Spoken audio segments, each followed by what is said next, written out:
Welcome on to the stage, Andrei Tregubov from the Faculty of Information Technology and Communication Sciences with his presentation, Model Predictive Control. Do you remember the day when you learned how to ride a bike? It was kind of magic when I grasped the idea how to control it and discovered balance. Even today, when someone is unsure of a node skill, people say, "It's like riding a bike, you always have it." Well, that was until I saw this bike, the backward bike. I saw a man trying to ride this backward bike, and it was nowhere near to be easy. When he turned the handlebar to the left, the wheel turns to the right. When it turned to the right, the wheel turns to the left. Why it was so hard to learn a new bike? Well, I believe even though the man had the knowledge how to operate the backward bike, he did not have the understanding how to control the backward bike. In other words, his brain used the model of a usual, normal bike, which of course he understands perfectly, but he tried to control a different one with the same logic.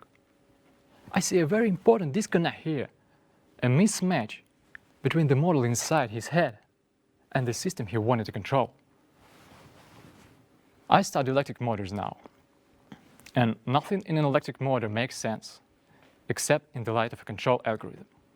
Without that light, it becomes a boring cylinder, rotating at a constant speed that does not spark much interest in anyone.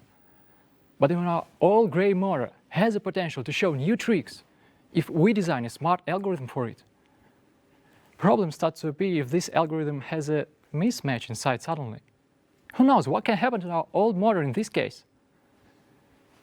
In my research, I study how to make the motor spin smoothly and at the same time use less energy and less auxiliary hardware. Moreover, I wanted to improve safety and reliability of the motor operation. To solve these questions, I used the emerging control algorithm in power electronics called Model Predictive Control, or MPC.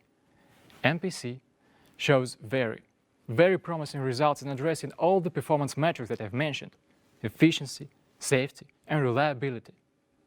It sounds like magic, but it's inherently prone to mismatch in the model parameters and requires a huge amount of calculations in real time. So I want to try to improve it. I'll look for methods to make the MPC robust to mismatches and to reduce the computational complexity.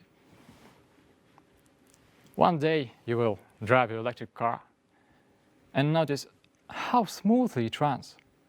It does not require frequent charging or maintenance. It simply runs well. Why? Because we managed to teach the controller to understand the motor. For it, driving is as easy as riding any bike. Thank you.